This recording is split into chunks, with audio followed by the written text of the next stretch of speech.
Eu peguei o host, agora está gravado. É um prazer recebê-lo, Igor, aqui para conversar com a gente na CESA School. E, pessoal, ele é o executivo técnico de TI do Banco do Brasil. Com vocês, Igor Regis. Obrigado, Cecília. Prazer todo meu estar aqui. Muito obrigado pela oportunidade de, primeiro, trazer um pouco para vocês da visão de como funciona a arquitetura de software em uma organização do tamanho do banco. E o que mais estou interessado é no bate-papo aqui. Então, sintam-se, por favor, à vontade para fazer pergunta. É para ser uma conversa. A primeira etapa, eu vou apresentar alguns aspectos da arquitetura de soluções do banco. Tá? Para isso, eu vou compartilhar aqui a apresentação. Deixa eu ver. Vamos lá. Por favor, me avisem. Já está aparecendo aí?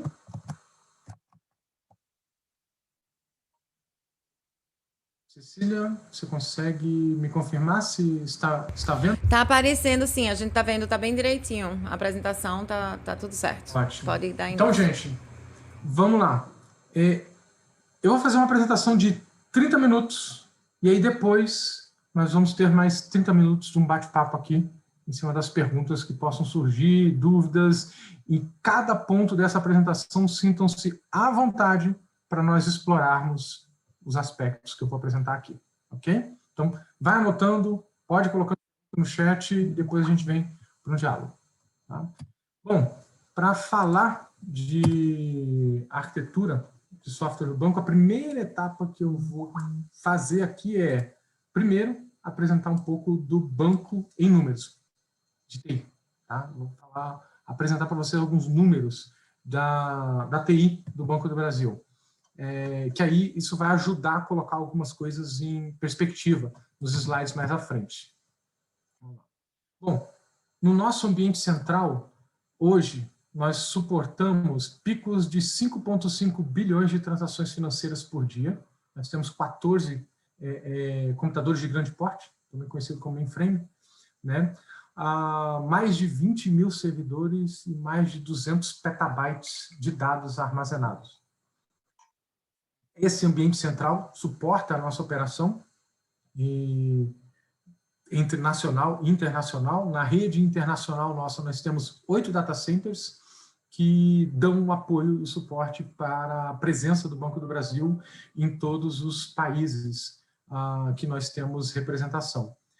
Internamente, aqui no ambiente nacional, né, Brasil, nós temos mais de 5.500 pontos de atendimento numa rede privativa de mais de 110 mil estações de trabalho interconectadas numa rede.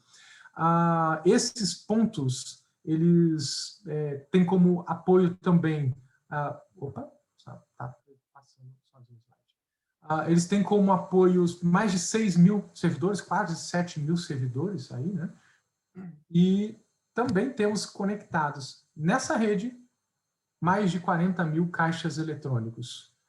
Tudo isso interligado por mais de 9 mil links de comunicação. Então, nós temos uma rede de computadores interligados de mais de 150 mil computadores. E, para se ter uma ideia em termos de perspectiva, de evolução, de crescimento, né, os bancos têm experimentado um crescimento intenso e contínuo do seu volume transacional ano após ano. Tá? As transações por mês, em 2017 nós tivemos um mês com o maior pico, foi 22 bilhões de transações no mês. Neste ano de 2021 nós já tivemos mês com 77 bilhões de transações realizadas, chegando a picos de mais de 65 mil transações por segundo. Na TI do banco nós temos cerca de 4 mil profissionais que suportam tudo isso e que realizam mais de 1.000 mudanças por dia em software em produção. O que nós temos de aplicação e o que vocês verão e que eu mostrarei aqui de arquiteturas elas estão distribuídas em algumas linguagens de programação. Aqui eu coloquei uma tabela que coloca em torno de quantidades de linhas, não é algo tão representativo assim, porque COBOL, por exemplo, é muito verboso, JavaScript é menos verboso, bem menos verboso do que COBOL, mas dá para se ter uma ideia de perspectiva. Essas são as principais linguagens em uso do Banco do Brasil. Tá? Nós crescemos essa base de código em mais de 5 milhões de linhas de código ano. Esses dados que eu estou apresentando aqui para vocês são do levantamento do ano passado, início do ano passado, então é bem provável que estejamos nos aproximando de 250 milhões de linhas de código. Tá? Bom, eu falei das linguagens principais, mas vou falar aqui daquelas que não são do mainframe, né, que estão no... tem o Java, que apareceu ali no slide anterior, o JavaScript, e também tem Python. Essas são as 3 linguagens que nós chamamos de oficialmente suportadas, ou seja, na nossa arquitetura de software, nós prevemos a existência de software nessas linguagens e o uso em larga escala. Então, são mais de 6.500 aplicações entre cloud e não cloud. 100% das aplicações em cloud foram construídas de 2 anos e pouco para cá. Tá?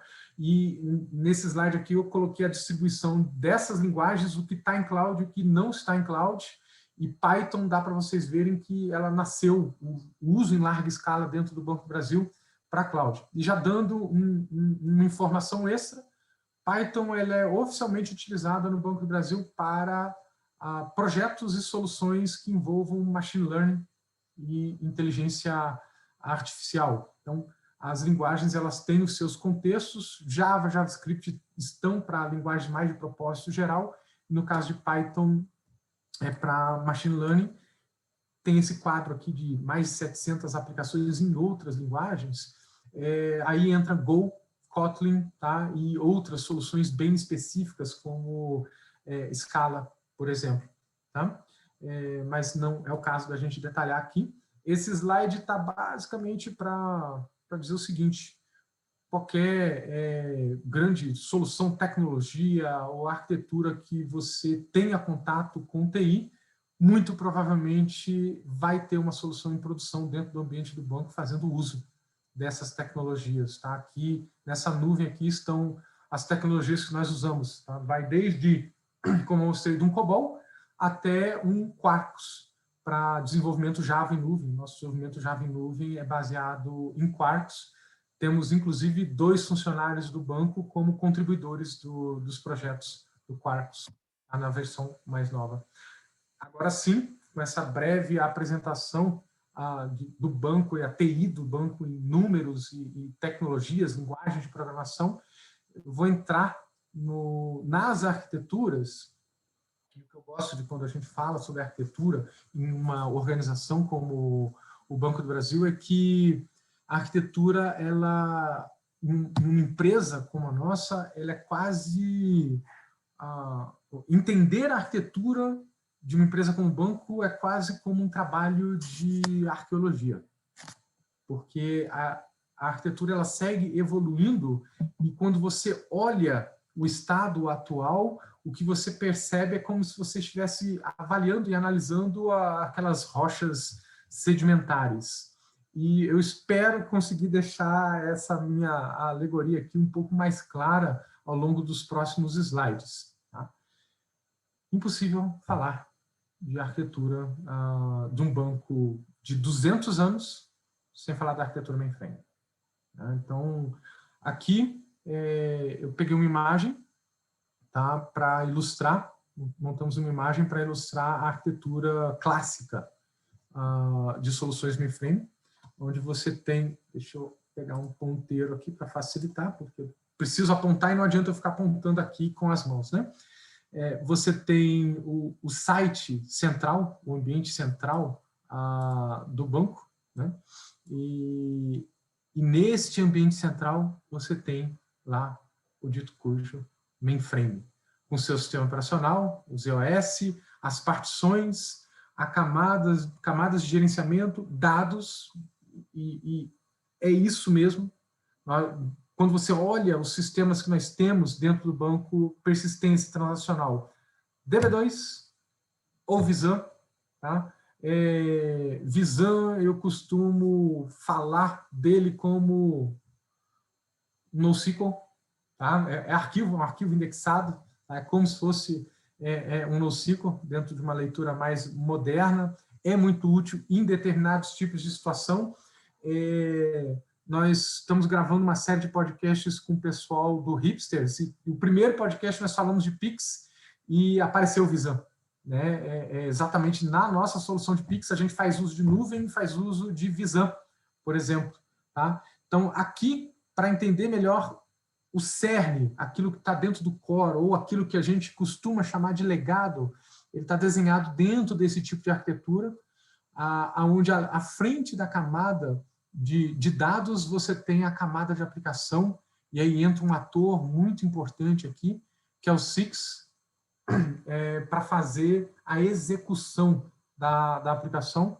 A analogia mais simples que eu uso para explicar um SIX para quem nunca trabalhou com mainframe, imagine um application server de Java, um container JTE. O SIX faz controle transacional bem parecido com um JTA, ele faz controle de conexões com a base de dados, enfim, ele tem várias características disso. Então, o SIX é um monitor transacional, dá para fazer essa analogia com um servidor de aplicações. E para fora deste mundo do data center, onde está o mainframe, geralmente o que você tem é um terminal. A siglazinha que se usa para isso é o terminal 3270, que é o protocolo, é um protocolo Telnet, no final das contas, ele é bem parecido com o Telnet, que ele transita caracteres e recebe caracteres do mainframe, e ele está emulando. Sempre que você for em uma empresa e você vê uma telinha preta de caracteres que parece DOS e só letra ASCII, provavelmente está acessando o ambiente mainframe, e é essa a topologia dessa arquitetura. O Banco do Brasil começou a trabalhar com esse desenho na década de 70. Tá? Então, essa é a arquitetura que reinava na época para grandes corporações, né? E, com o passar dos anos, foram ocorrendo evoluções. E essas evoluções elas vão ocorrendo em camadas, como eu disse. A primeira grande evolução foi o surgimento da microinformática, o computador sem ser um mainframe, onde todas as agências dos bancos e todas as estações de trabalho passaram a ter um computador. Isso não era verdade no início da década de 90. Mas no final da década de 90 já era verdade. Então a gente saiu de um período em que você tinha um computador por agência para um período que todo mundo tinha um computador. E aí você precisava oferecer uma riqueza maior de informações e de funcionalidades para quem estava trabalhando com os softwares da empresa. E tem uma característica específica que muda numa arquitetura clássica web ou cliente-servidor quando você adiciona esse aspecto arquitetural numa empresa como um banco que já possuía a arquitetura de mainframe. É esse ponto aqui que vocês estão vendo desse desenho. Geralmente, numa empresa que nasceu nessa época e que não teria um mainframe, você tem uma arquitetura que é cliente-servidor. É um cliente num web server e a camada de dados. No nosso caso, o cenário geral, a maior parte das soluções, você tem o cliente e um web server ou um middleware. E tanto o web server ou o middleware fazem comunicação com o mainframe. O mainframe é como se fosse uma camada de persistência, só que não é exatamente persistência. Ele está provendo ali funcionalidades. Em algum momento bem inicial, bem embrionário, era praticamente persistência. Você chamava o mainframe para inserir um dado, para deletar um dado, para fazer consulta. Isso foi evoluindo com o passar do tempo. E por que eu estou chamando aqui de middleware ou web server? Nós tivemos no Banco do Brasil a intranet, e no início dos anos 2000, final da década de 90, e era a época do início do ASP, do JSP, a web ainda não era tão rica para suportar aplicações. Eu fui para a TI do Banco do Brasil nessa época para trabalhar no desenvolvimento e implantação de uma solução cliente e servidora, só que nessa topologia aqui, tá? A arquitetura era essa, eu tinha um cliente que era em Java Swing, com um framework para desenvolver em Java Swing, as aplicações que se comunicavam com um middleware, um servidor nosso, que no final das contas ele acionava o mainframe. Já nessa época, no início desse século, literalmente, começaram a surgir, e começou a surgir dentro do Banco do Brasil, que eu estou chamando aqui de camadas de comunicação pré-ESB. Isso eram os primeiros ensaios de implementação de uma arquitetura orientada a serviços, e que ocorreu no banco. Nós tínhamos, final da década de 90, um barramento de comunicação bem parecido com um ESB, e que fazia a intermediação dessa comunicação, dessa camada nova do mundo da microinformática com esta outra camada, essa outra topologia arquitetural, que é a do mainframe. E nesse ponto, o mainframe ele não só passou a se comunicar pelo tal do 3270, aquela telinha de caractere, mas ele passou a se comunicar através dessas chamadas camadas de comunicação pré-ESB. Tá? E isso seguiu evoluindo. Já que eu falei de pré-ESB, ao longo da primeira década desse século, foi se formatando bem para a escala o conceito de SOA. O conceito de SOA que foi o primeiro paper publicado a esse respeito, com um desenho bonitinho dessa arquitetura por dois pesquisadores do Gartner, em 1996, e uma época contemporânea em que nós estávamos implementando esses primeiros componentes, que eu chamei de componentes pré-barramento SOA, né?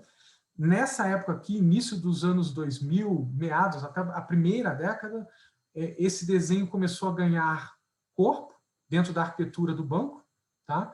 E até chegar na virada dos anos 2010, para essa última década, passada agora, esse modelo foi um modelo consolidado e consagrado de uma arquitetura orientada a eventos e serviços através de barramentos que permitiam a comunicação, seja de um legado a um novo serviço, seja de um software de BI ou até um software em SaaS, uma rede externa, seja de um cliente externo ou sistemas internos, todos interconectados, interligados através de um barramento de serviços.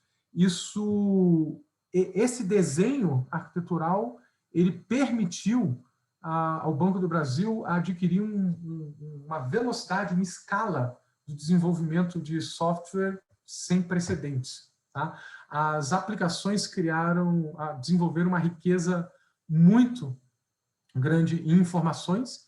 Esse é o desenho que permitiu a tal da exposição do legado e a composição de novos serviços. É exatamente essa arquitetura que hoje expõe a maior parte dos serviços de banking, de um core mais antigo, que é o que a gente chama de legado, para as tecnologias mais novas que são necessárias para interagir com o cliente, né, em novos modelos. E falando em tecnologia mais nova, eu trouxe aqui um pedaço para falar de mobile. Tá? No próximo slide vocês vão entender o porquê, e até para perceber como que essa pecinha e como cada front-end se encaixa e impacta essa arquitetura. O Banco do Brasil desenvolve e tem soluções para celulares desde o WAP, né, no início dos anos 2000, mais ou menos ali em 2005, com o surgimento do iPhone e do Android, nós implementamos as nossas primeiras aplicações para iPhone e para Android, e esse ambiente ele começou a crescer em termos de complexidade, e em torno de 2010, já em outro ciclo de crescimento do mundo mobile, nós vimos a necessidade de desenvolvermos um framework multiplataforma para desenvolvimento de aplicativos móveis. O que significa esse framework? Para ilustrar isso, eu trouxe esse desenho aqui, que é fácil você achar na internet com relação ao framework do Android, onde você tem os blocozinhos, né, as bibliotecas, os componentes que você usa para construir uma aplicação no Android. No Banco do Brasil, o que nós fizemos foi construir o framework mobile do banco. Ele nasceu como muito parecido com o que é hoje o Flutter ou o React Native. Ele nasceu em 2010, muito antes deles existirem, e ele nasceu de uma dor, que era dar escala ao volume de funcionalidades que precisavam aparecer e ser entregues para o cliente dentro de um aplicativo celular do banco. E como é que isso se dá? Geralmente, se você pegar a aplicação do Banco do Brasil, você vai ficar com a impressão de que é uma aplicação mantida por um time, e deve ser um time grande, que desenvolve pelo menos a tela dessa aplicação para chamar o mainframe, ou seja, qual for o back-end, né?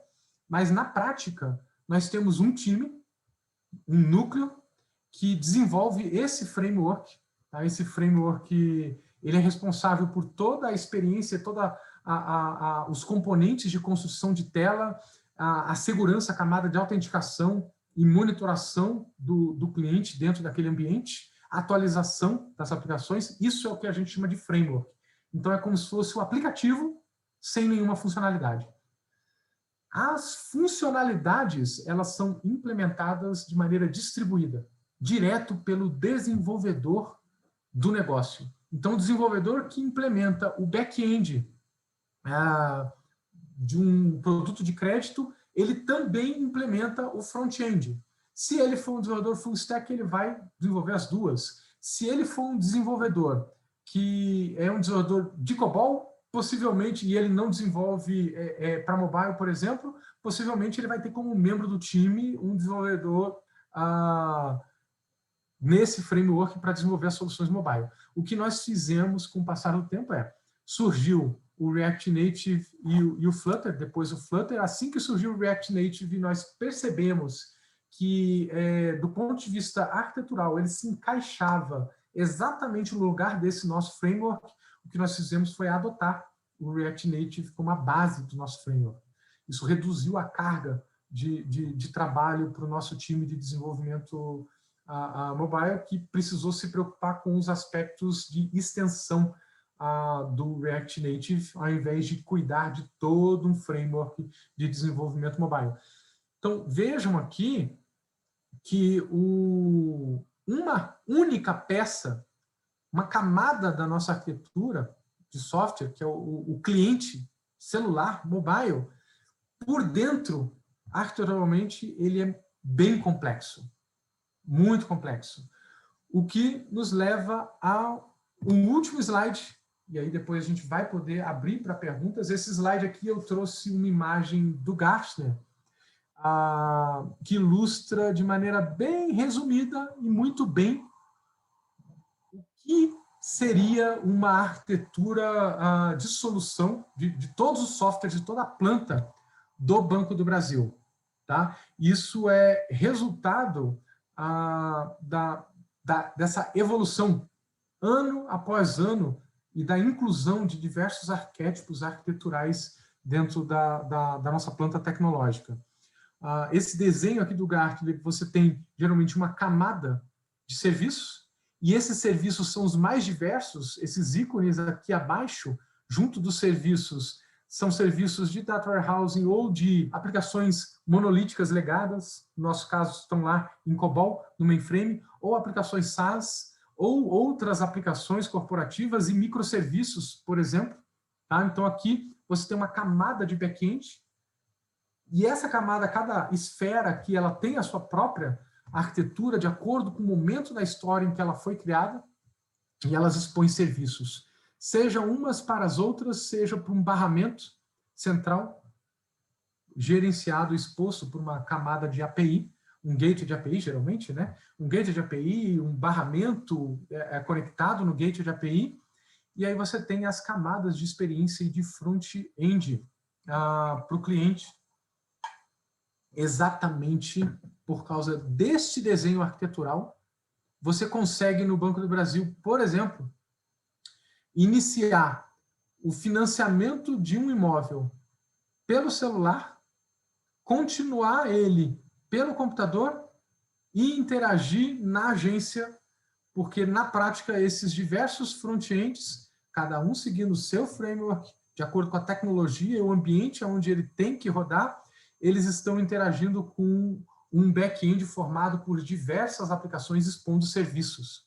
Isso é o que o Gartner chama de Composable Enterprise. Então, você cria essas peças de Lego, e essas peças de Lego elas podem ser de diversas arquiteturas, criadas em diversos momentos históricos, e elas conseguem interagir para gerar uma solução de software para o cliente final, e o cliente fica com a impressão de que ele está interagindo com um único tipo de software. Na verdade, você tem um organismo complexo, uma arquitetura complexa como essa.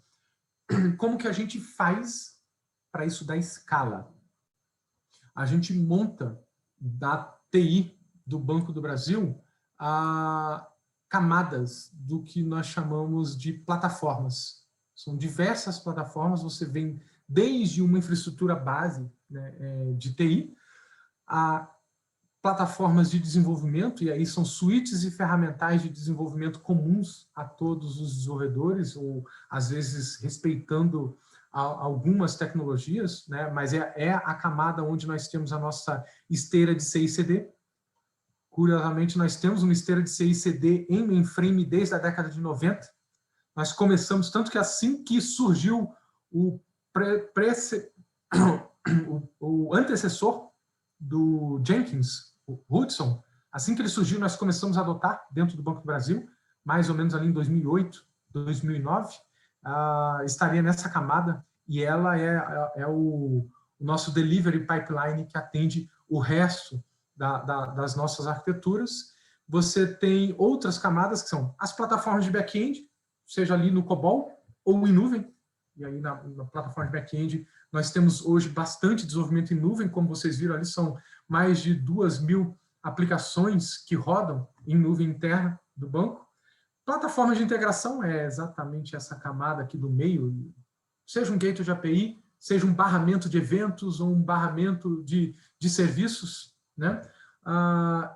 E outras camadas como plataforma de Data Science, IA e Machine Learning, hoje é uma das que mais está recebendo investimento nosso, exatamente para conseguir ter a desenvoltura de embutir inteligência artificial, ciência de dados, machine learning em todos os produtos do banco. Então, o primeiro grande movimento, tá?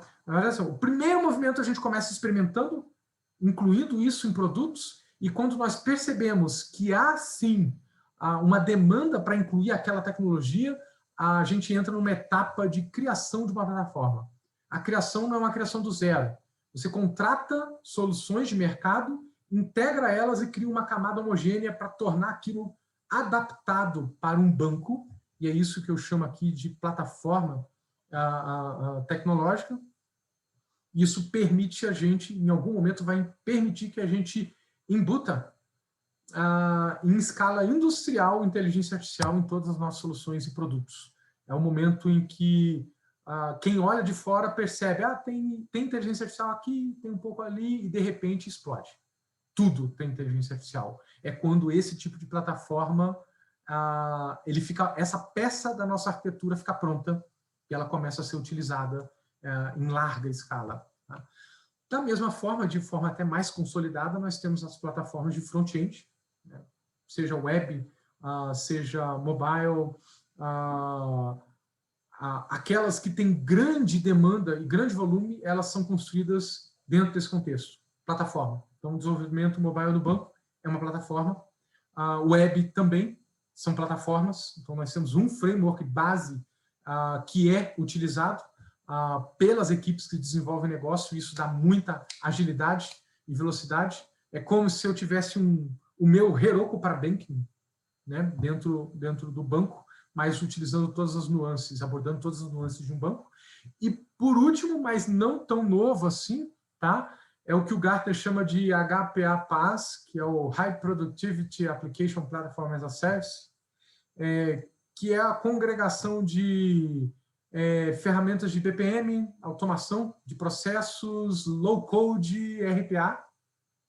Esse tipo de solução também nós estamos preparando desde o início do ano. Nós temos uma plataforma de low-code contratada de mercado e nós estamos preparando ela. Na verdade, ela já está em piloto, em fase final. Nós temos soluções em produção para produção de software em larga escala, não só pela TI, mas por todos os funcionários do banco, exatamente para compor essa estratégia. E percebam que a arquitetura ela influencia vários outros aspectos, inclusive de formação.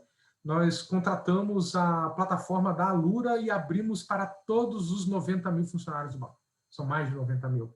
Exatamente para alinhar isso a esse outro instrumento, que é uma plataforma de desenvolvimento low-code de automações, de hiperautomação, para todo funcionário do banco, para que ele consiga criar mais uma pecinha aqui nesse diagrama dessa arquitetura complexa e de múltiplos pontos. Tá? Bom, essa era a apresentação introdutória de 30 minutos, consumi exatamente os 30 minutos. Cecília, eu deixo aqui também o meu contato no LinkedIn para eventuais perguntas que a gente não consiga explorar aqui, mas agora vamos para o nosso bate-papo. Né? E aí, gente, sintam-se à vontade, podem abrir o microfone. Como a gente está com pouca gente na sala, são só 20 pessoas, as dúvidas que vocês tiverem a respeito da... eu acho que dá para simplesmente abrir o microfone e fazer a pergunta. Vamos lá. Sintam-se à vontade. Eu estava me divertindo sozinha, na verdade. Não, e se tiver vergonha também pode digitar, ok? Digitem que Igor vai ter o maior prazer em responder. Eu estava me divertindo com a história sendo contada, na verdade, porque eu me lembro dos primórdios da natureza, em que a gente realmente usava o app, né? E tinha que ter essa coisa desenvolvida. Faz muito tempo, cara. E como as coisas estão correndo mais rápido hoje.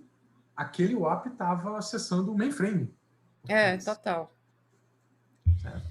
Exatamente. Eric tá chegando aí para fazer uma... eu tenho uma pergunta. Vai lá. Opa, legal, vamos lá.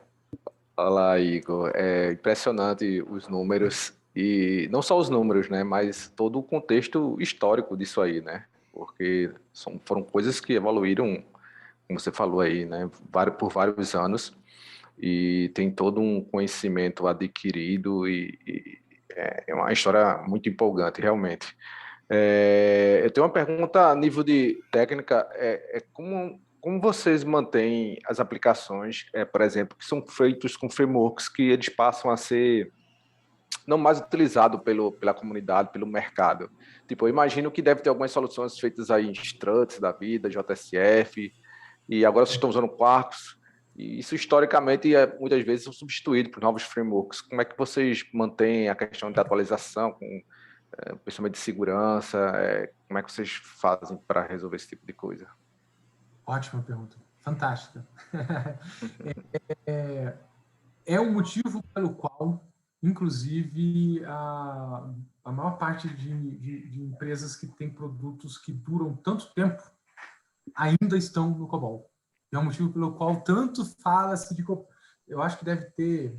Sei lá, eu formei em TI e falava que o COBOL ia morrer. 20 anos atrás, o COBOL está morrendo. Né? Por quê? O COBOL tem um TCO, um custo total, né, de propriedade baixíssimo exatamente porque, por exemplo, a IBM ela mantém esse ciclo de compatibilidade em prazo extremamente longo. Muito do que a gente faz, Eric, é analisar a tomada de decisão do que entra ou não no portfólio, tentando identificar aquilo que vai durar muito tempo, certo? Temos struts, temos struts. As aplicações, elas entram num estado de, primeiro, é quarentena, você é um legado, certo? E aí, por que eu estou falando de quarentena? Você lança a mão de outros artifícios de segurança em torno dela, certo? E o time, ele recebe lá a tarefinha, o débito técnico, que é você precisa evoluir. Certo? Você precisa sair do struts. Isso é mitigado, em parte, pela forte estratificação da arquitetura. Deu para perceber aqui que a nossa arquitetura, assim, é a tal do N camadas. Quantas? A perder de vistas. Né? Então, quem vai fazer o front-end web é muito dedicado ali ao front-end. Isso reduz muito o custo.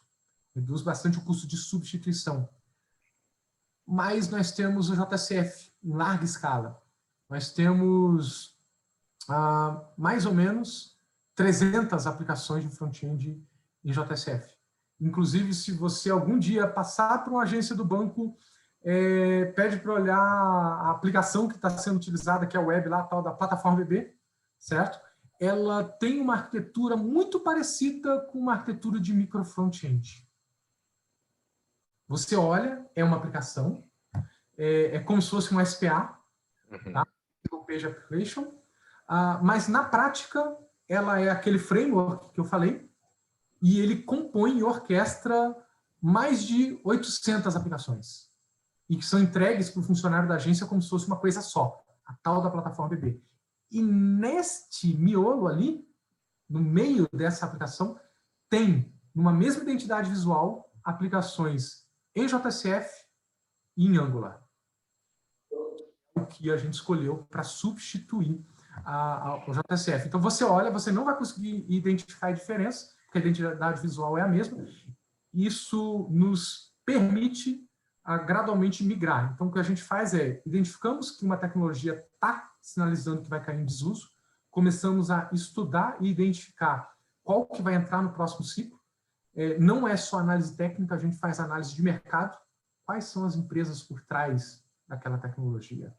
Não é só uma empresa, é um ecossistema. Então, se é um ecossistema de empresa, a tendência de sobrevida é maior. Né? E aí a tomada de decisão é feita dessa forma, com o Angular foi assim. Né?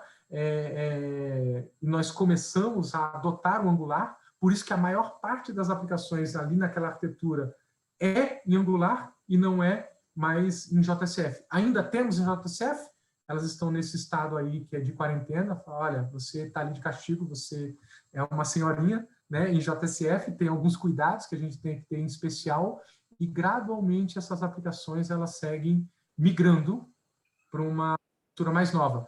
Isso aumenta o custo.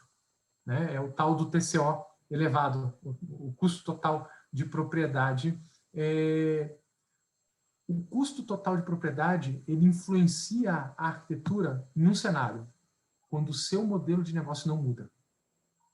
Banco é banco há 200 e poucos anos, desde quando o Banco do Brasil foi fundado. E isso manteve grandes organizações como o banco numa zona de conforto que é, ok, eu fiz um código COBOL aqui na década de 70, a gente tem código da década de 70, a lei não mudou, o regulador não alterou nada, o processo é o mesmo, eu não precisei mudar. Ele continuou o mesmo. Nós estamos num momento mágico, vamos dizer assim, da nossa sociedade, chamado disrupção digital, transformação digital em todos os segmentos de indústria. Pela primeira vez na história, banking está sendo modificado, e aí os bancos começam a ter mais apetite para não precisar mais ficar naquela zona do conforto, do custo baixo de TI de um COBOL, e opa, eu agora vou aceitar que o meu modelo de negócio está mudando, e já que o modelo de negócio está mudando, eu vou mudar a stack tecnológica e eu vou evoluir. Respondi. Perfeito. Perfeito, obrigado. Joia. O Davi Nojosa fez uma pergunta aqui que ele disse que você, inclusive, já respondeu em parte, Igor, que você citou algumas das ferramentas, mas ele queria saber quais são algumas das ferramentas mais utilizadas no desenvolvimento das plataformas do Banco do Brasil, no sentido de mais específicas para cada área. Aí ele disse que você já citou algumas, eu não sei se teria algo a acrescentar. Bom, teria muito. Assim, eu não vou conseguir falar de tudo, porque isso dá até uma apresentação à parte. Eu liderei por muitos anos e eu fui responsável pelo time que cuida de todo o ferramental de desenvolvimento do banco. Tá? E eu vou falar algumas. Desenvolvimento COBOL, por exemplo. Você tem um repositório de fonte específico do COBOL, que nós usamos um produto que chama Endeavor, e eu tenho há algum tempo advogado para que o nosso servidor COBOL utilize o Git. O que não está no COBOL está no Git, tá, gente? Então já estou te dando um spoiler, tá? David, né? David, certo? Então, assim, Git como repositório de fonte, e no caso do mainframe nós temos algo específico, né?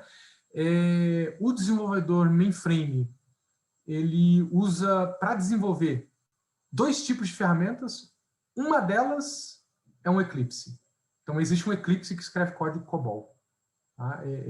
E a outra chama-se Rosquil, e a forma mais simples de eu explicar parece muito um VI. É como se fosse um VI.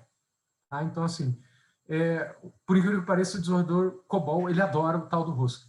Tá? Aquele desenvolvedor raiz, né? Imagina, desenvolver no VI, certo? É o que eles adoram, mas muitos deles, a maioria, já tem utilizado um Eclipse. Tá? Indo para as outras stacks, como eu disse, esse é o ponto que ele falou que eu já respondi. Na repositório de fonte das linguagens, é um Git. Para ajudar os desenvolvedores a se organizar, nós utilizamos um GitLab interno. Tá? Nós tivemos período que usamos o bem inicial, tá? 2008, o Bugzilla. Tá? E depois dele, o Jira. Nós usamos por alguns anos o Jira. Depois, por muitos anos, o RTC, Rational Team Concert, que é da Rational, né? da IBM. Que inclusive é mantido, era mantido na época e liderado pelo Eric Gama, que está na Microsoft agora e é responsável pelo VS Code. E isso foi um gancho exatamente para chegar nas IDEs ali, né? As duas principais IDEs em uso dentro do Banco do Brasil são o Eclipse, para o Javeiro, vocês viram que tem muito Java dentro do Banco do Brasil, e o VS Code. A maioria hoje usa, inclusive, muito mais o VS Code, tá? O Visual Studio Code, né? VS Code. É claro que aí nós temos outras ferramentas, como um Power Builder de C++ para quem desenvolve em C++, um VI mesmo para quem desenvolve em Assembly, e sim, nós temos times que desenvolvem em Assembly, inclusive Assembly para processador Z do mainframe, né? Esses são os escovadores de bits, é o desenvolvedor que gosta de sofrer, né? Mas, brincadeiras à parte, aí nós temos o Android Studio para o desenvolvedor Android, e o... Gente, esqueci agora o nome da Apple. Quem sabe aí lembra de falar no microfone, fala o nome. Xcode. Isso, exato. Xcode. Bom, Swift. Utilizamos linguagem Swift? Sim. Tá? O framework nosso, as extensões, são aquele Objective-C, né? Que é o C da Apple. Tá? Então, tem o time que cuida do framework, ele desenvolve em Objective-C alguma coisa que vá para dentro do Android também em C ou em Java, certo? Mas o desenvolvedor em si que usa o React Native, o desenvolvedor que usa o React Native, ele acaba usando, por exemplo, um VS Code, né? Ou às vezes o Android Studio, Né? Tem usuário de Apple, que adora a Apple, e aí acaba usando o Xcode. Isso de ferramental de desenvolvimento. Eu vou pegar um pouquinho do ecossistema que tem de ferramentas em torno. Né? Eu já dei um spoiler, né, que a gente usa o Jenkins desde quando ele se chamava o Hudson. Né? Então, nós utilizamos o Jenkins para build. Nós fazemos milhares de builds por dia nos servidores nossos de build, tá? De diversas linguagens de programação, algumas dessas que eu mostrei aqui para vocês. Fazemos uso do Sonar, por exemplo, para fazer análise de código. Nós utilizamos o Checkmarks para fazer análise de segurança do código das aplicações. Temos ferramentas para fazer também testes dinâmicos. Essas são algumas das que estão mais próximas do dia a dia do desenvolvedor. Eu vou parar um pouco por aqui, mas se de repente tiver alguma que você fala, e tal, vocês usam? Me lembra aí que aí eu respondo, tá? Porque, como eu falei para a Cecília, é uma lista sem fim. Nós temos uma área, assim, nós devemos ter seguramente mais de 100 pessoas responsáveis pelos diversos componentes. Assim, a gente tem ferramenta específica para o ciclo de vida do trabalho do profissional de UX. Então, nós temos uma plataforma contratada de mercado para o profissional de UX e ela interage e se integra com as ferramentas do desenvolvedor, aí dos outros times. E tem outras, ferramentas de gestão de projetos, aí, enfim, a coisa vai aumentando. E eu nem falei de ferramental de infraestrutura. É isso que eu tava pensando, eu tava pensando no hardware, na verdade, só que isso, eu não sou da área, tá, gente? Eu sou aqui da área de comunicação, mas eu sou muito curiosa, eu tava pensando aqui do hardware necessário para isso, porque para a máquina rodar, por exemplo, Android Studio, tem que segurar o peso de calor da bexiga, né, inclusive. Quando eu comecei a desenvolver para Android há acho que 5, 6 anos atrás, o meu computador tinha 16 GB de RAM e eu ficava com 15 ocupado. Mas não é por causa só do Android, pega fogo. É porque você tem que ter o back-end ali, você vai desenvolver back-end também e outras camadas intermediárias, acaba com a memória. Tanto que o último parâmetro que eu passei para a gente de aquisição de computadores para desenvolvedor é com 32 GB de RAM. Eu falei, não me venha com menos de 32 GB, que vai ter sobrevida curtíssima. E eu penso assim, e aí mais uma vez falando mais sobre a coisa dos efeitos pandêmicos, né, que eu até fiz aquele comentáriozinho no começo, essa coisa de ter aumentado muito as transações e as coisas sendo feitas virtualmente, etc, etc.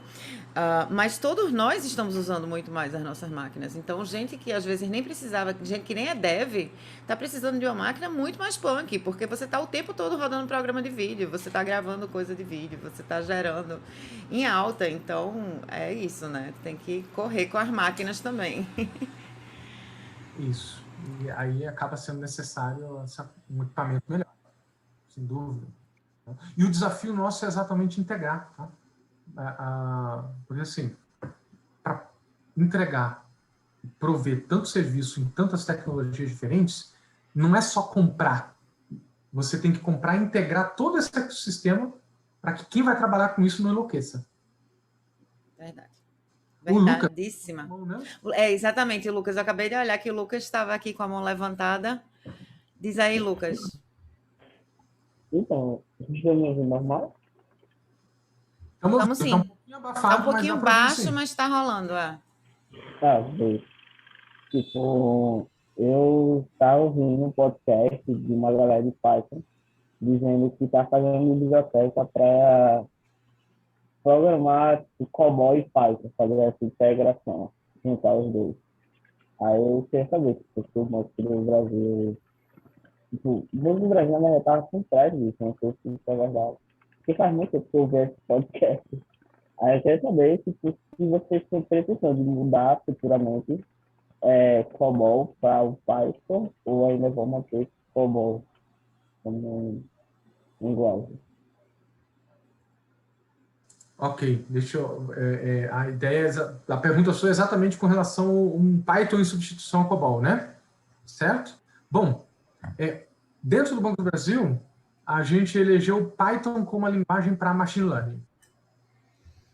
Então, ela é a linguagem nossa para desenvolvimento de software que faça uso de inteligência artificial. Tá? Então, nós não usamos, por exemplo, um Django framework Python para desenvolvimento web, certo? Pode existir uma ou outra solução de nicho dentro do Banco do Brasil que faça uso de Django para prover alguma coisa web em Python, vai ser caso bem específico. As linguagens que estão indo para substituir, vamos dizer assim, eu não gosto muito do termo substituir, porque assim, você viu a quantidade de linha de código, né? São mais de 100 milhões de linhas de código em COBOL. Leva anos assim, mais de 10 anos para falar, eu vou substituir. Por que eu estou falando que leva mais de 10 anos? Porque levaram 40 anos para produzir. Isso, traduzido em dinheiro, nós estamos falando de dezenas de bilhões de reais. Não é algo que, pum, você coloca o dinheiro e, de repente... Então, assim, essa mudança de uma linguagem para outra, ela ocorre de acordo com movimentos de mercado. E, como eu disse, nós fizemos uma análise muito profunda de contexto de mercado para eleger essas 3 linguagens suportadas: Python, para inteligência artificial e machine learning, e linguagens de propósito geral, que vão estar tanto no back-end quanto no front-end de aplicações, Java e o TypeScript ou JavaScript. Então, a tendência é coisas, isso está acontecendo, tá? Código que está escrito em COBOL e que está migrando para a nuvem, ele está sendo reescrito para Java ou TypeScript, JavaScript, né, rodando no Node. Um episódio do Hipsters que eu já citei aqui, que é sobre o Pix. O nosso Pix, a parte dele implementada em nuvem, ela foi toda escrita em Node. Um pedacinho ali em Java, mas a maioria está em Node. Nós temos o Pix implementado em COBOL e também implementado em Node, e os dois atendem. A tendência em termos de linguagem é essa. As 3 linguagens são as 3 principais, certo? Não sei se eu respondi, eu acho que sim, né? Acho que ficou claro. Né? Ele disse que deu para responder aqui. Eu realmente acabou ficando muito baixo para mim, ficou meio perdido, eu não consegui compreender muito bem. Cortou alguns pontos. E aí, gente, também já estamos a 5 minutos do fim da nossa palestra com o Igor aqui. Vocês têm mais alguma pergunta? O Iberê está com a mão levantada. Posso fazer mais uma pergunta? Boa noite, boa tarde. Boa noite, boa tarde, boa noite. Vá-se embora. Siga aí. Igor, muito legal a apresentação e a demonstração desse legado todo, né? Imagino que tem que rodar tudo junto, aí os pratos, né? Não deixar nenhum prato cair e dar atenção a todos os pratos. Mas tem algum prato desse legado, desse novo, que dá, mas o Banco do Brasil tem dado mais atenção hoje em dia? Machine Learning, o mobile, investimento ou atenção de uma forma geral mesmo. O que é que hoje, digamos assim, você pode dispor mais, precisa dispor de mais atenção, tecnologia ou que serviço é que você está precisando dispor de mais atenção nesse sentido, se tem isso, né? Ou se você precisa rodar tomar conta de todo esse legado junto mesmo. Tá contigo. Ok, legal. Bom, de forma geral, tudo junto, mas eu vou falar para você aquilo que está hoje recebendo mais investimento. Tá? Primeiro, inclusive a gente tem demandado enlouquecidamente do mercado e é uma briga desenvolvedor cloud. Seja em Quarkus, seja Node, tem um gráfico que nós começamos em 2019 com 200 desenvolvedores, ano passado eram 600, esse ano nós temos quase 1.000, 980 e poucos desenvolvedores para aplicações cloud. Tá? Isso é hoje o que está recebendo mais demanda, e aí entro nessas 2 linguagens, certo? Cibersegurança é um ponto. Data Science, e aí não é só TI, né? Porque aí entra o cientista de dados mesmo, e está recebendo muito investimento. E inteligência artificial, machine learning.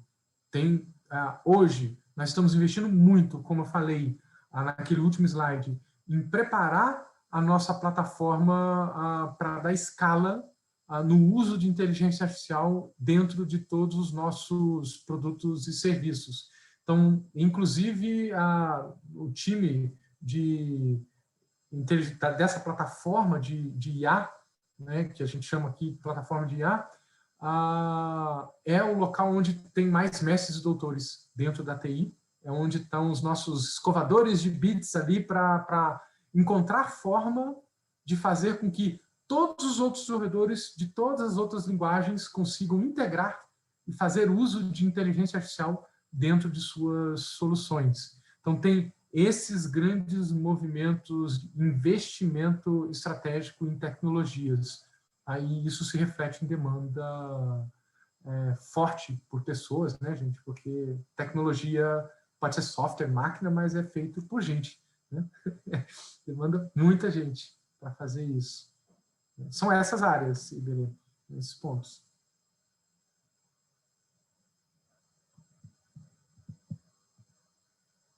A Cecília, eu não sei se... Cecília, você está sem áudio.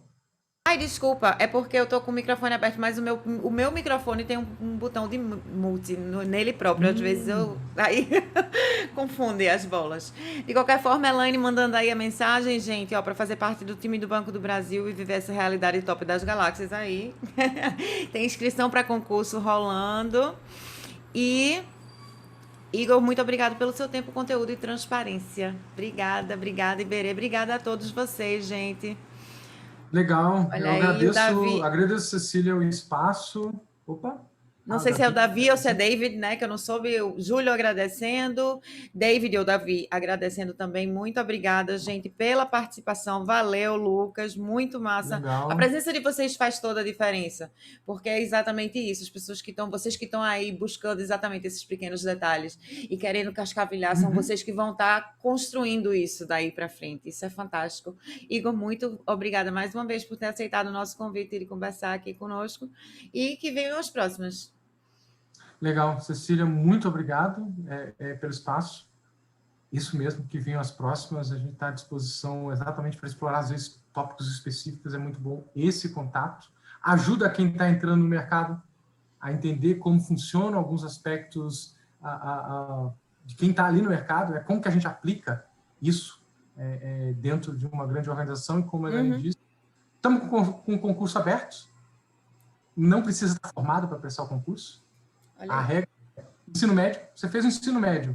Pode estar cursando faculdade, pode prestar o concurso e, de repente, trabalhar no banco. É o que eu fiz há 20 anos atrás. Estou há 20 anos no banco. Estou ficando velho, né, gente?